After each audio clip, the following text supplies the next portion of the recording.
ప్రియమైన దేవుని పిల్లలారా, ప్రభు అయిన యేసుక్రీస్తు వారి పేరిట ప్రతి ఒక్కరికి శుభాభి వందనాలు తెలియజేస్తా ఉన్నాను. పరిశుద్ధ గ్రంథం నుండి దేవుని వాక్యాన్ని చదువుకుందాము. నిర్గమాకాండము 20వ అధ్యాయము 12వ వచనాన్ని చదువుకుందాము. నీ దేవుడైన యెహోవా నీకు అనుగ్రహించు దేశంలో నీవు దీర్ఘాయుష్మంతుడగునట్లు నీ తండ్రిని నీ తల్లిని సన్మానించును. దేవుడు తన మాటలు మనందరి కొరకు దీవించునుగాక. ఆమేన్. ప్రియమైన దేవుని పిల్లలారా, దేవుడిచ్చిన ఈ జీవితం చక్కగా, దేవుడిచ్చిన ఆయుష్ కాలములో దీర్ఘాయుషు కలిగి జీవించాలనేది దేవుని ఉద్దేశం. అయితే మానవుడు దానిని సొంతం చేసుకోవాలని దేవుడిచ్చే సలహా, తల్లిదండ్రుల మాట ఎవరైతే వింటారో వారు దీర్ఘాయుషును పొందుకుంటారు అనేది దేవుని ప్రణాళిక. ఒక తల్లికి 2 కుమారులు ఉన్నారు. వారిద్దరిలో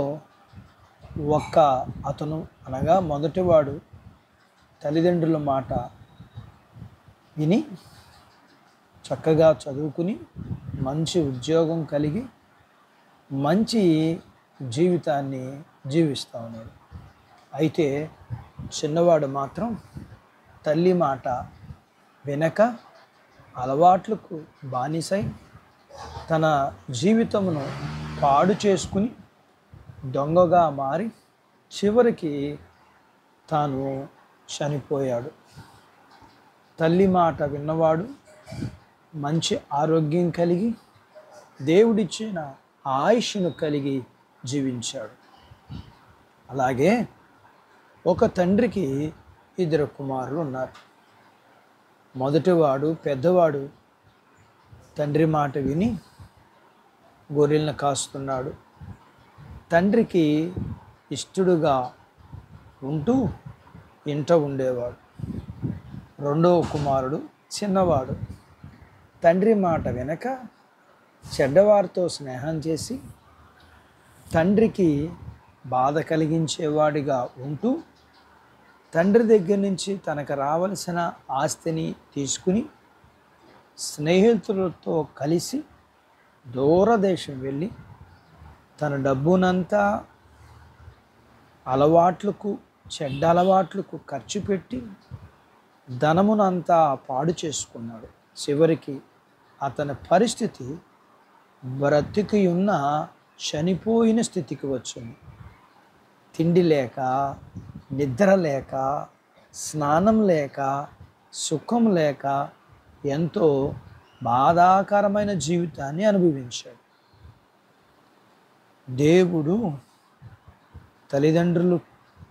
తల్లిదండ్రులకు దేవునికి తల్లిదండ్రులకి అన్నపానములకు దూరమై వారి యొక్క జీవితాలు చచ్చిన జీవితాలే కదా.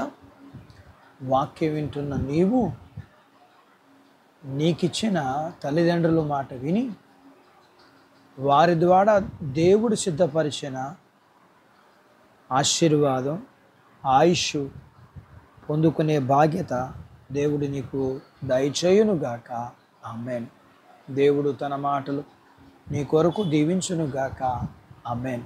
ప్రార్థించుకుందాం. మమ్మల్ని మిక్కిలిగా ప్రేమించిన మా ప్రియాపరలోకపు తండ్రి, వాక్యం విన్న మీ పిల్లలు మీరు సిద్ధపరిచిన దీర్ఘాయుష్ను పొందుకొనడానికి మీరు ఏ మాటలైతే మీ లేఖనమునందు ఇచ్చారో మీ లేఖన ప్రకారం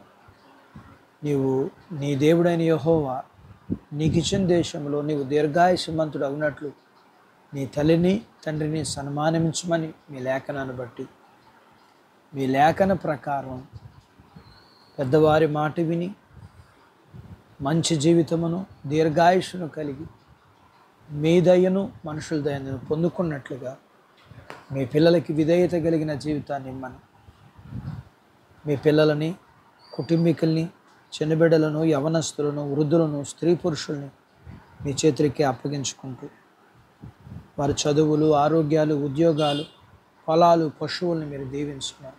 వివాహాలు కాని వారికి వివాహాలు అవ్వటానికి, గర్భం లేని వారికి గర్భఫలాన్ని ఇమ్మని, గర్భం కలిగిన వారికి సుఖపైన ప్రసూతిని ఇమ్మని, తల్లి బిడ్డలకు ఆరోగ్యం ఇమ్మని, ఆయన మీరు మాకు కావలసిన వర్షాలు ఇమ్మని, ఎండ నుంచి భద్రత ఇమ్మని, వాక్యం విని నాతో పాటు ఏకీభవించే ప్రార్థనలో ఏకీభవించే బిడ్డలందరినీ, వారిని వారికి కలిగిన అంతటిని మీరు దీవించి ఆశీర్వదించమని, లేఖన భాగ ప్రకారం మీ పిల్లలు మీ దీవెనలు పొందుకోవడానికి కావలసిన విధేయతనిమ్మని యేసు ప్రభు వారి పేరట స్తుతించి ప్రార్థించి వేడుకుంటున్నాను తండ్రి. ఆమెన్. దేవుడు మిమ్మల్ని దీవించును గాక. ఆమెన్.